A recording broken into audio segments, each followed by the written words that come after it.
আপনি আমি যদি এই মুহূর্তে মইরা যাই, কাল 10টার ভিতরে কিন্তু আমাদের জানাজা বিদায় কমপ্লিট করে দিব। বন্ধু, আপনি যখন মারা যাবেন এলাকার কিছু মানুষরা আপনাকে দেখতে আসবে, আসার পরে বলবে আব্দুর রহিমকে তো কালকেই আমি বাজারের মধ্যে দেখলাম, কালকেই তো তার সাথে আমি কথা বললাম, এই লোকটা হঠাৎ করে কেমনে মারা গেল। কিছু কিছু মানুষ বলবে কালকেই তো আমি বাজারের মধ্যে দোকানে দেখলাম এই লোকটা আমার কাছ থেকে খরচ নিল, আজকে আবার কেমনে হঠাৎ করে মারা গেল। বন্ধু, এইভাবে সবাই বলবে আর সাইড কাটবে, সবাই বলবে আর চলে যাবে, কেউ কিন্তু আপনার সঙ্গে থেকে যাবে না। কথা বলেন ঠিক কিনা? বাবাজি,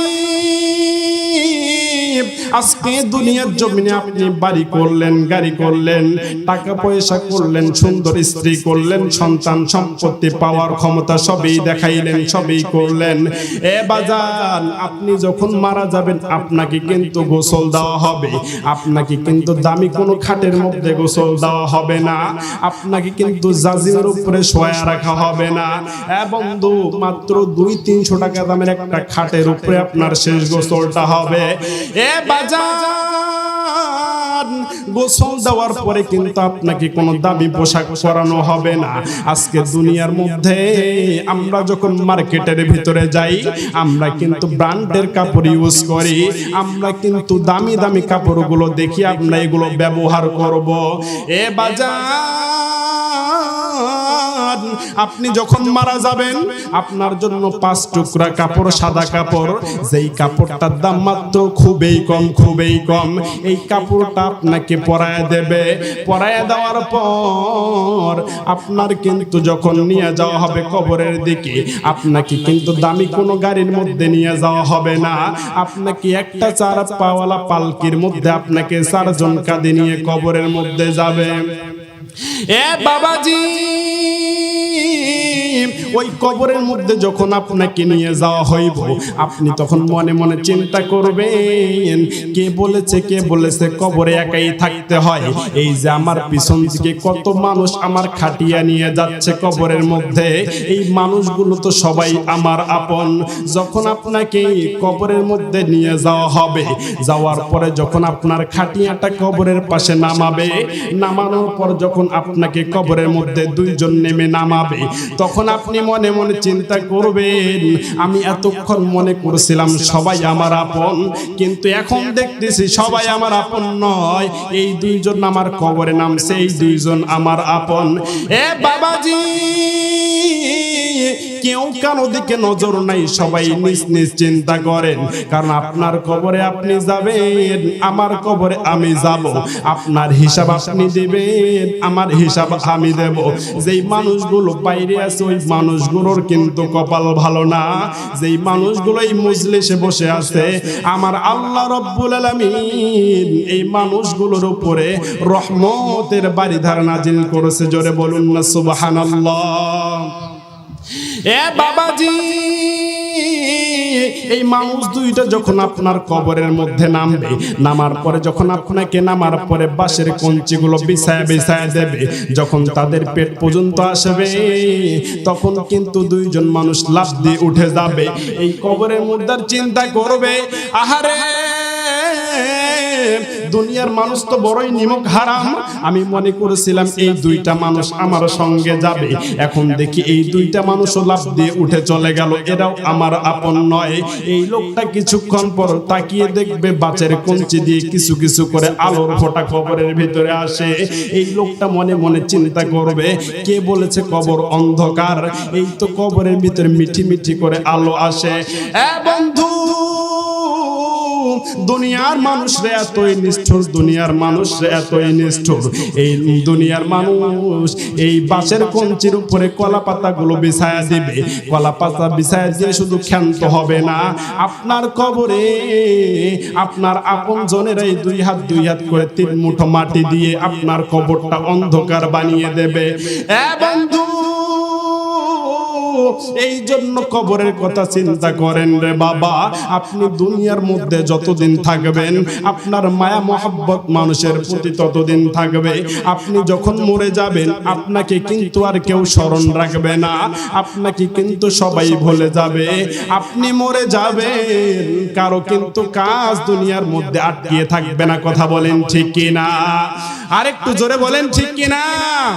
একদিন মাটির ভিতরে হবে ঘর রে মন আমার, কেন বাঁধ দালান ঘর।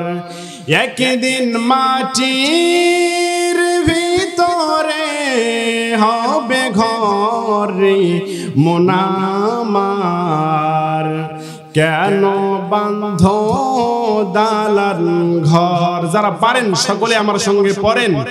একদিন মাটির ভিতরে হবে ঘর রে মন আমার, কেন বাঁধ দালান ঘর রে মন আমার, কেন বাঁধ দালান ঘর।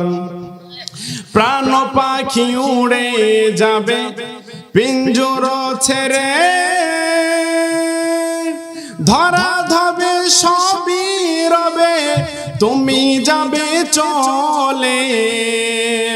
বন্ধু বান্ধব যত মাতা পিতা যারা সুত, সকলই হবে তোমার পরে মন আমার, কেন বাঁধ দালান ঘর। একদিন মাটির ভিতরে হবে ঘর রে মন আমার, কেন বাঁধ দালান ঘর। দেহ তোমার চর্ম চর পচে গলে যাবে, শিরা উপশিরা গুলো ছিন্ন ভিন্ন হবে। মুন্ডু মেরু দণ্ড সবই হবে খণ্ড খণ্ড, পরে রবে মাটির উপরে মন আমার, কেন বাঁধ দালান ঘর। একদিন মাটির ভিতরে হবে ঘর রে মন আমার, কেন বাঁধ দালান ঘর রে মন আমার, কেন বাঁধ দালান ঘর। মারহাবা বলেন, আর একটু জবান খুলে বলেন না মারহাবা। আলহামদুলিল্লাহ, আমরা সবাই মহান রব্বুল আলামিনের দরবারে অসংখ্য গণিত শুকরগুজার করছি যে আল্লাহ সুবহানাহু ওয়া তাআলা অত্যন্ত দয়া করে, মায়া করে, মেহেরবানি করে, ভালোবেসে আপন করে 10 মায়ের 10 সন্তানকে একত্রিত করে, জাস্টিফাই করে, যাচাই বাছাই করে এই কোরআনের মাহফিল কবুল করলেন। এজন্য আপনারা খুশি না বেজার? আর একটু জবান খুলে বলেন খুশি না বেজার? যদি হয়ে থাকেন খুশি, মুখে হালকানি হাসি, একটু আওয়াজ দিয়ে বেশি উঁচু করে কাল্লা চিৎকার দিয়ে পড়েন না আলহামদুলিল্লাহ। আমি যেমন আওয়াজ চাইছিলাম তেমনটা পাইনি, আর একটু জবান খুলে বলেন না আলহামদুলিল্লাহ। দরুদ সালাম সাইয়্যিদুস সাকনাইন ইমামুল মুরসালিন খাতামান নাবিয়্যিন শফিয়ে মাহশর রহমতে আলম নবীউল আরব আল আযম হাবিবে কিবরিয়া মক্কা ওয়ালা মদিনা ওয়ালা নূর ওয়ালা কামলে ওয়ালা আমার আপনার কলিজার টুকরা, আমার আপনার কলিজার স্পন্দন নবী মুহাম্মদুর রাসূলুল্লাহ সাল্লাল্লাহু, আর একটু জোরে বলেন সাল্লাল্লাহু। সম্মানিত হাজির, আমি আপনাদের সামনে ভূমিকা ছাড়াই অল্প কিছু কথা বলবো, আপনারা শুনতে রাজি আছেন তো ইনশাআল্লাহ? আর একটু জোরে বলেন শুনতে রাজি আছেন তো ইনশাআল্লাহ? এ বাবাজি, রংপুর ডিস্ট্রিক্টের বাবার কোনো দিকে নজর নাই। হতে পারে এই এলাকার মাহফিলটাই এলাকার জন্য রহমত, এই মাহফিলটাই এলাকার জন্য বরকত। হতে পারে আমার আল্লাহ এই মাহফিলের ওসিলায় মানুষগুলোকে হেদায়েত দান করতে পারে, হতে পারে এই ওসিলায় আমার আল্লাহ রাব্বুল আলামিন আমাদের জীবনকে পরিবর্তন করে দিতে পারে। কথা বলেন ঠিক কিনা? বাবাজি, এখনো যে বাপজানেরা দোকানের মধ্যে ঘোরাফেরা করতেছেন, এখনো যে যুবক ভাইরা ফেসবুক ইউটিউবের ভিতরে সময় নষ্ট করে, এখনো যে যুবকরা মোবাইলের ভিতরে সময় নষ্ট করতেছে, দোকানের ভিতরে বাজারের ভিতরে অনেক মা বোনেরা আছে বাসার মধ্যে অযথা সময় নষ্ট করতেছে। বন্ধু, প্লিজ এই মাহফিলের মধ্যে এসে বসে যাও। এই মাহফিলের মধ্যে তুমি যতক্ষণ থাকবা, আমার আল্লাহ ডাক দিয়া বললেন, নবীজি আপনি তামাম পৃথিবীর মানুষগুলোকে জানিয়ে দেন, যেই মানুষগুলো কোরআনের মজলিসে বসে থাকবে, কোরআনের মজলিসে বসে থাকবে, যেই মানুষগুলো কোরআনের কথাগুলো মনোযোগ সহকারে শ্রবণ করবে, আমি আল্লাহ পাক রব্বুল আলামিন ওই মানুষগুলোর উপরে আমার রহমতের বারিধারা আমি ওই বান্দাদের উপরে নাজিল করে থাকি। জবান খুলে বলেন না সুবহানাল্লাহ। বাবাজি, পয়গম্বর আদম আলাইহিস সালাতু ওয়াস সালাম আমার আল্লাহকে ডাক দিয়া বললেন, আল্লাহ আপনি দুনিয়ার মধ্যে আসমান বানাইলেন, জমিন বানাইলেন, গাছপালা, সূর্য, নক্ষত্র, আপনি পাহাড় পর্বত, খাল বিল, নদী নালা ইত্যাদি অনেক কিছুই আপনি সৃজন করলেন, ডেকোরেশন করাইলেন। তারপরে কিন্তু আপনি মানুষদেরকে সৃজন করলেন। মানুষদেরকে সৃজন করার পরে আপনি শয়তান ইবলিসকেও সৃজন করলেন। আল্লাহ এই বান্দাগুলো যখন দুনিয়ার মধ্যে থাকবে, এই বান্দাগুলো যখন শয়তানের ওয়াসওয়াসায় পড়ে, শয়তানের ধোঁকায় পড়ে এই বান্দাগুলো যখন গুনাহ করবে, এই বান্দাগুলোর উপায় কি হবে? আমার আল্লাহ ডাক দিয়া বললেন, আদম এই বান্দাগুলো যখন গুনাহ করবে, আমি আল্লাহ আমার রহমত ওই বান্দাদের উপরে নাজিল করে দিব, যাতে ওই বান্দারা গুনাহ থেকে মুখ ফিরিয়ে নেয়। জোরে বলুন না সুবহানাল্লাহ। আদম আলাইহিস সালাতু ওয়াস সালাম আল্লাহকে ডাক দিয়ে বলেন, আল্লাহ এই বান্দাগুলো যখন গুনাহ করতে করতে গুনার পাহাড় করে ফেলবে, এই বান্দাগুলো যখন গুনাহ করতে করতে অনেকগুলো গুনাহ করে ফেলবে, তখন এই বান্দাগুলোর কি হবে? আমার আল্লাহ ডাক দিয়ে বললেন, আদম এই বান্দাগুলো যখন গুনাহ করতে করতে পাহাড় পরিমাণ গুনাহ করে ফেলবে, এই বান্দাগুলো যখন গুনার জন্য অনুশোচনা পোষণ করবে, এই বান্দাগুলো যখন গুনার জন্য আমার কাছে অনুতপ্ত হবে, আমার কাছে দুই ফোঁটা চোখের পানি ফেলে যখন বান্দা কান্দাকান্দি করবে, যেই বান্দা তওবা করবে, যেই বান্দা খাঁটি দিনে তওবা করতে পারবে, ওই বান্দার তওবা করতে দেরি আমি আল্লাহ ওই বান্দার জিন্দেগীর গুনাহ মাফ করতে দেরি করব না। আর একটু জোরে বলুন না সুবহানাল্লাহ। আমার ভাইরা, রংপুর ডিস্ট্রিক্টের বাবাজি, আমি জানি না আমি আর আপনাদের সামনে কোনোদিন আসতে পারবো কিনা, কোনো গ্যারান্টি নাই। এখানে যত মানুষ বসে আছেন কেউ কিন্তু কারো হায়াতের গ্যারান্টি দিতে পারবেন না। আমি যদি একটা মানুষকে জিজ্ঞাসা করি, এ বাবাজি, এ বন্ধু, এ ভাই তুমি কতদিন বেঁচে থাকবা, কেউ কিন্তু কারো হায়াতের গ্যারান্টি দিতে পারবে না।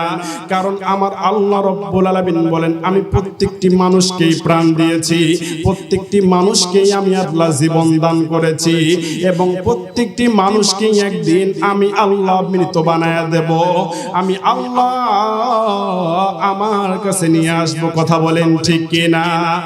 আমার আল্লাহ বললেন, কুল্লু নাফসিন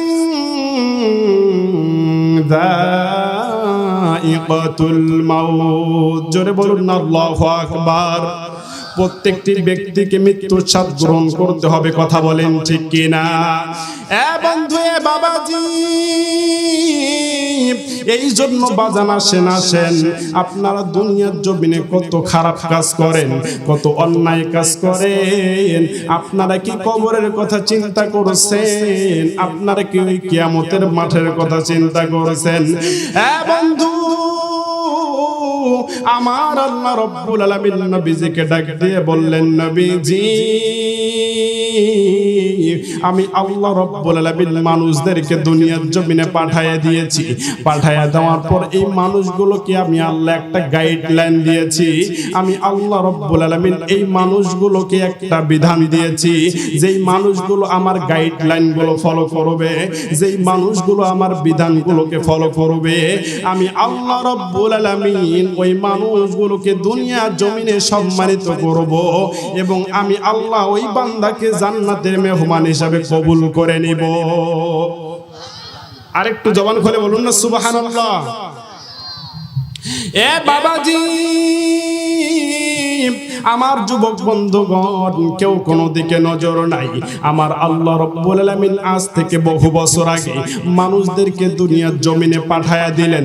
মানুষদেরকে পাঠায়া দেওয়ার পর মানুষগুলো যখন দুনিয়ামুখী হয়ে গেল, মানুষগুলো যখন মাছের পূজা, গাছের পূজা, লিঙ্গের পূজা, এই মানুষগুলো যখন চন্দ্র সূর্যের পূজা করা শুরু করলো, এই মানুষগুলো যখন দুর্গা পূজা, দেবী পূজা শুরু করলো, এই মানুষগুলো যখন অনৈতিকতা, অনাচকতা, অরাজকতা, এই বান্দাগুলো যখন অশ্লীলতা, বেহেয়াপনা, বেলেল্লাপনা, এই মানুষগুলো যখন দুনিয়ার মধ্যে আসার পরে আল্লাহর হুকুম বাদ দিয়া জাহান্নামের পথে চলতেছে, এই মানুষগুলোকে ইহদিনাস সিরাতাল মুস্তাকিম, এই মানুষগুলোকে সোজা পথে আনার জন্য আমার আল্লাহ রব্বুল আলামিন 30 পারা নামক কোরআন আমার আল্লাহ দুনিয়ার জমিনে নাজিল করে দিলেন। জোরে বলেন না সুবহানাল্লাহ।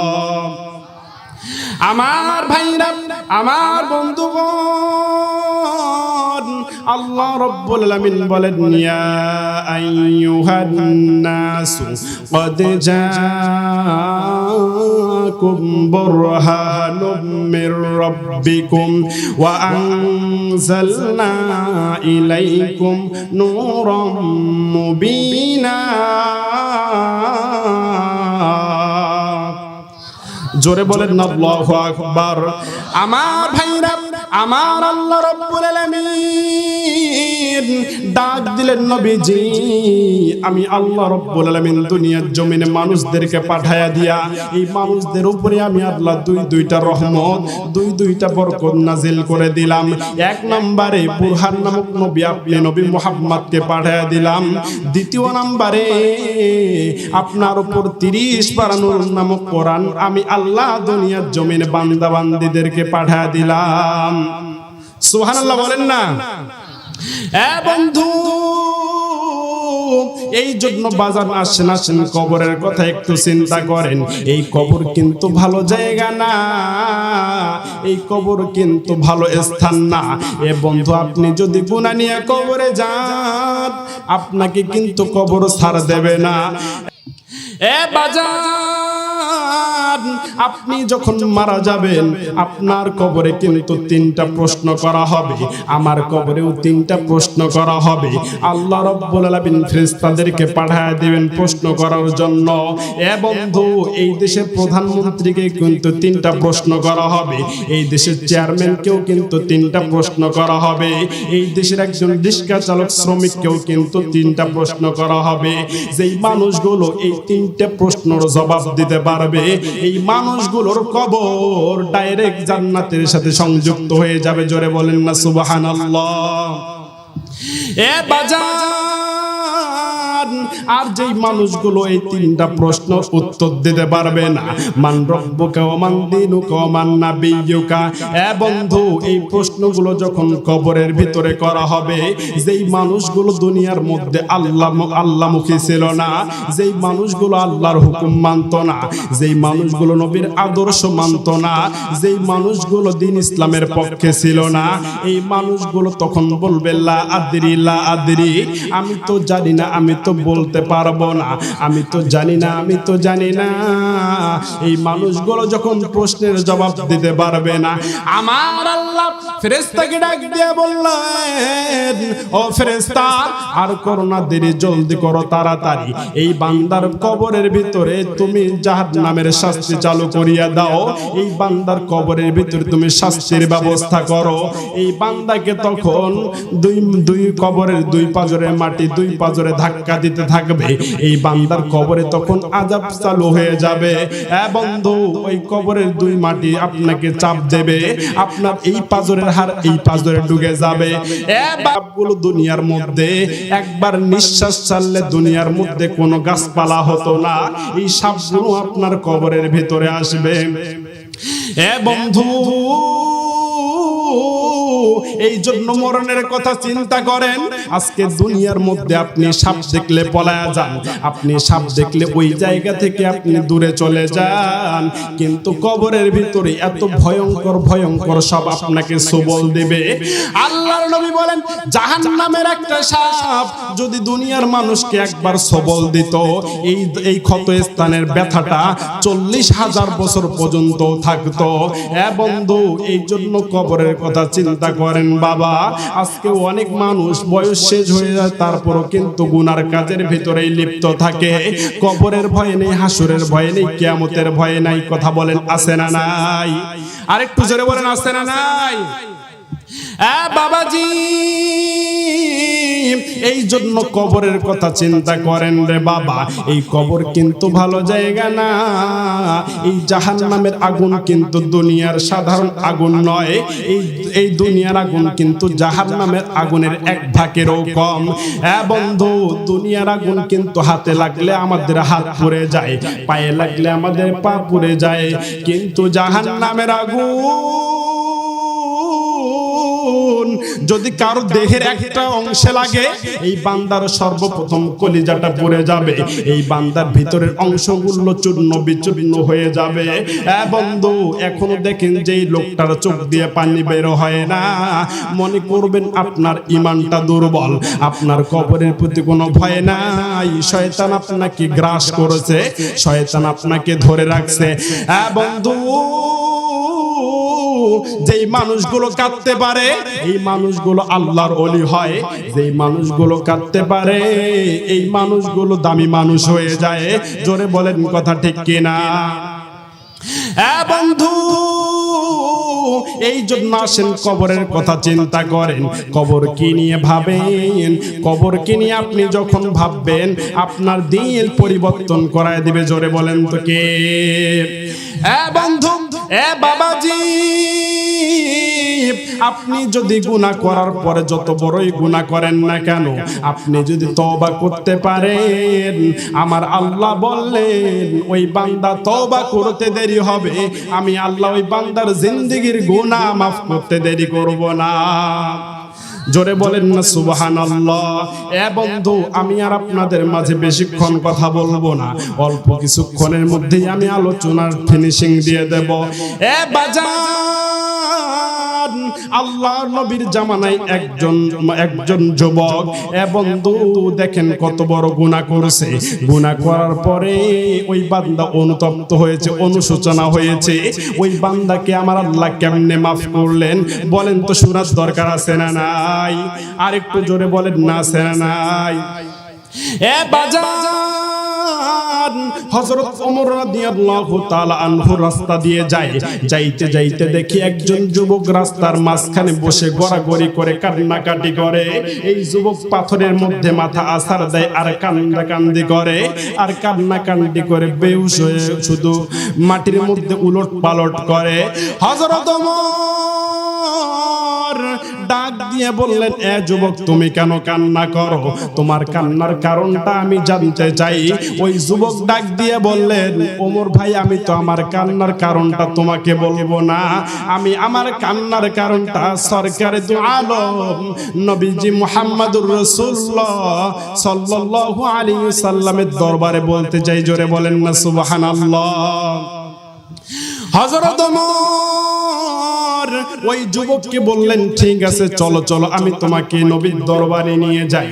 হযরত ওমর রাদিয়াল্লাহু তাআলা আনহু যখন ওই যুবককে নবীর দরবারে নিয়ে গেলেন, যাওয়ার পরে হযরত ওমর রাদিয়াল্লাহু তাআলা আনহু বিশ্ব নবীর হুজরাখানার ভিতরে প্রবেশ করলেন। করার পরে আমার নবী নজর করে দেখে হযরত ওমর রাদিয়াল্লাহু তাআলা আনহুর চোখ দিয়ে বেয়ে বেয়ে পানি পড়ে। আমার নবী ডাক দিয়ে বললেন, ওমর, তোমার কি হয়েছে? তুমি তো এত সহজে কান্না করার মানুষ না। ওমর ডাক দিয়ে বললেন, নবীজি, আমি যখন বাসা থেকে বের হয়েছি, বের হওয়ার রাস্তার মাঝে দেখলাম একটা যুবক অঝরে কান্না করতেছে। এই যুবকের কান্না দেখে আমার চোখের পানি আমি আটকিয়ে রাখতে পারি নাই। নবীজি, আমি ওই যুবকের কান্না দেখে আমার চোখের পানি আমি আটকা রাখতে পারি নাই। আমার নবী ডাক দেয়া বললেন, ওই যুবক কেন কান্না করে? হযরত ওমর রাদিয়াল্লাহু তাআলা আনহু বললেন, নবীজি, ওই যুবক কিন্তু আমারে বলে নাই, ওই যুবক নাকি আপনাকে তার কথাটা খুলে বলবে। আমার নবী ডাক দেয়া বললেন, ওমর, ওই যুবককে তুমি কি নিয়ে এসেছো? বলে, হ্যাঁ নিয়ে এসেছি। বলে, তুমি ওই যুবককে ডাক দাও, আমি তার কান্নার কারণটা শুনতে চাই। ওই যুবককে যখন ডাক দেওয়া হলো, ডাক দেওয়ার পরে আমার নবী ওই যুবককে জিজ্ঞাসা করলো, যুবক বলো না তুমি কি গুনাহ করছো? তুমি কেন কান্নাকাটি করো? ওই যুবক ডাক দিয়ে বললেন, নবীজি, আমি এমন একটা গুনাহ করেছি, আমি বিশাল বড় একটা গুনাহ করেছি। আমি জানি না আমার আল্লাহ আমার এই গুনাহ মাফ করবো কিনা। আমার নবী ডাক দিয়ে বললেন, যুবক, তুমি কি পাহাড়ের চেয়েও বেশি গুনাহ করে ফেলেছো? বলে, হ্যাঁ আমি পাহাড়ের চেয়েও বেশি গুনাহ করে ফেলেছি। বলে, তুমি কি আসমানের চেয়েও বড় গুনাহ করে ফেলেছো? বলে, হ্যাঁ আমি আসমানের থেকেও বড় গুনাহ করে ফেলেছি। বলে, তুমি এই বিশাল জমিনের থেকেও কি বড় গুনাহ করেছো? বলে, নবীজি, আমি এই বিশাল জমিনের থেকেও বড় গুনাহ করেছি। আমার নবী ডাক দিয়ে বললেন, তুমি কি জাহান্নামের থেকেও বড় গুনাহ করেছো? জান্নাতের থেকেও বড় গুনাহ করেছো? বলে, নবীজি, আমার তো দিল সাক্ষী দিচ্ছে আমি অনেক বড় গুনাহ করে ফেলেছি। আমি জানি না আমার আল্লাহ এই গুনাহ মাফ করবো কিনা। আমার নবী ডাক দিয়ে বললেন, যুবক,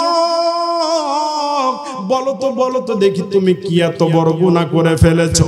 ওই যুবক ডাক দিয়ে বললেন, নবীজি, আমি যদি বলি আমার এই গুনার কথা, আপনি আমাকে তাড়িয়ে দিবেন না তো?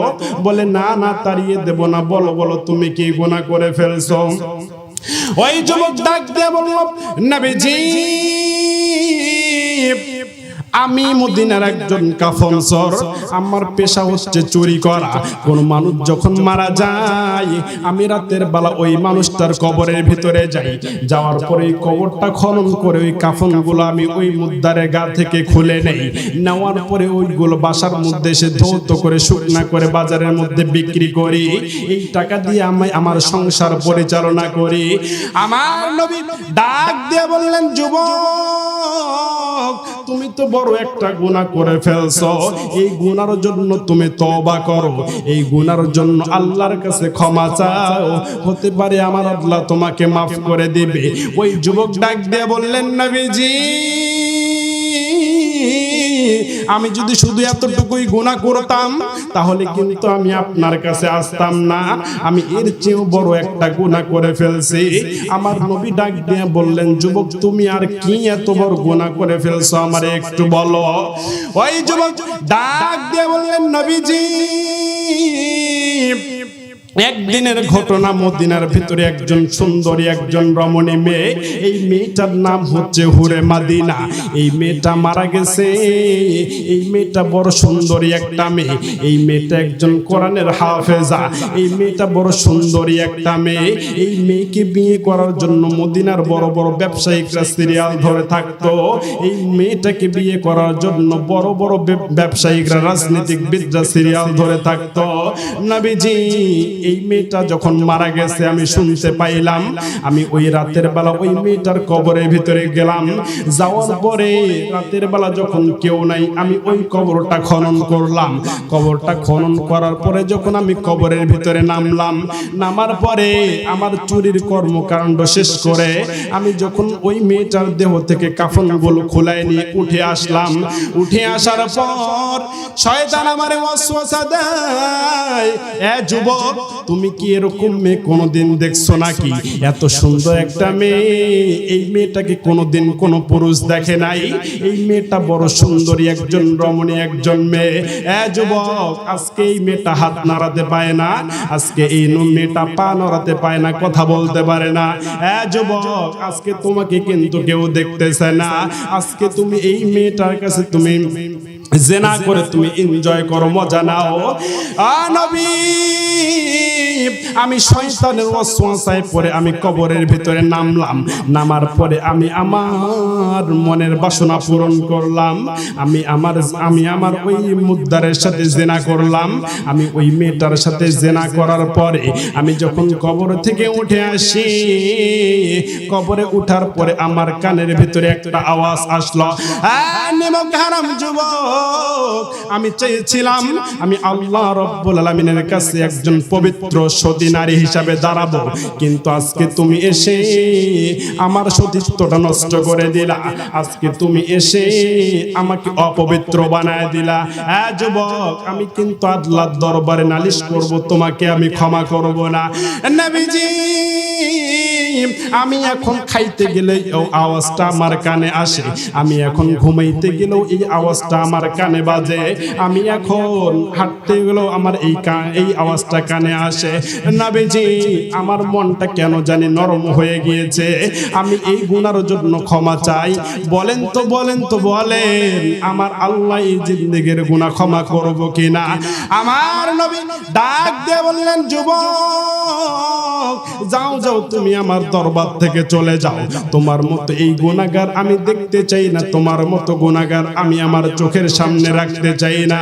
আমার নবী যখন এই যুবককে তাড়িয়ে দিলেন, এই যুবক একটা পাহাড়ের উপরে বসার পরে পাহাড়ের উপরে খাওয়া দাওয়া না করে শুধু ইবাদত করে, সিজদায় পড়ে থেকে কান্দাকান্দি করে। এই যুবকের দেহ কিন্তু একবারে নষ্ট হয়ে গিয়েছে। এই যুবক শুধু কান্দাকান্দি করে আর আমার আল্লাহ রাব্বুল আলামিনের কাছে ক্ষমা চায়। এক পর্যায়ে 40 দিনের মাথায় আমার আল্লাহ ওই যুবকের তওবা কবুল করে নিয়ে যুবকটাকে মাফ করে দেয়। আর একটু জোরে বলেন না সুবহানাল্লাহ, আর একটু জোরে বলেন না সুবহানাল্লাহ। আমার আল্লাহ ডাক দিয়ে বললেন, ইয়া আইয়ুহাল্লাযীনা আমানু তুবু ইলাল্লাহি তাওবাতান নাসুহা। আল্লাহু আকবার বলেন না? আর একটু জোরে বলেন না আল্লাহু আকবার। হ্যাঁ বন্ধু, এই জন্য যেই বনি আদম গুনাহ করার পরে অনুশোচনা হবে, যেই বনি আদম গুলো গুনাহ করার পরে তওবা করবে, আল্লাহর কাছে ক্ষমা চাইবে, আমার আল্লাহ রাব্বুল আলামিন ওই বান্দার জিন্দেগির গুনাহগুলো maaf করে দিবে। জোরে বলেন না সুবহানাল্লাহ। যুবক ভাই, যারা এখানে যুবক আসরে, তোমাদের কাছে আমি একটা ওসিয়ত করে যাই। বন্ধু, গুনাহ করবি, কেউ দেখে না, দেখে কে? আর একটু জোরে বলেন না, দেখে কে? আরে বাজার, যুবক বন্ধু, এই জন্য গুনাহ করবে না। তোর গুনার খবর কেউ না জানলেও কিন্তু আমার আল্লাহ জানে। এই জন্য বাজান, গুনাহ থেকে তোমরা বিরত থাকবা। যুবক, আজকে নবীর আদর্শ ফলো করবা, দেখবা তোমার জীবনে আমার আল্লাহ সফলতা দান করে দিয়েছে। কথা বলেন ঠিক কিনা? বাজান জোরে বলেন কথা ঠিক কিনা? আল্লাহ সুবহানাহু ওয়া তাআলা আমার এই স্বল্প সময় অল্প কথায় আমি আপনাদের সামনে উপস্থাপন করলাম। আল্লাহ সুবহানাহু ওয়া তাআলা যেন এই কথা গুলো সর্বপ্রথম আমাকে, তারপর আপনাদের সকলকেই মানার তৌফিক দান করে। সকলে বলুন আল্লাহুম্মা আমিন। আমাদেরকে যেন আল্লাহ পরিপূর্ণ ঈমানদার মুত্তাকি হিসেবে কবুল করেন। সকলে বলুন আল্লাহুম্মা আমিন। আমরা জীবনে যা গুনাহ করেছি, আমরা আল্লাহর কাছে খালিস দিয়ে যদি আমরা তওবা করতে পারি, তারপর থেকে যদি ভালো ভালো কাজের দিকে আঞ্জাম দিতে পারি, আমার আল্লাহ রাব্বুল আলামিন আমাদের জিন্দেগির গুনাহ মাফ করে দিবে। সুবহানাল্লাহ বলেন। আরেকটু জয় বলেন না সুবহানাল্লাহ। ওয়া আখিরু দাওয়ানা আলহামদুলিল্লাহি রাব্বিল আলামিন। আসসালামু আলাইকুম ওয়া রাহমাতুল্লাহি ওয়া বারাকাতুহু।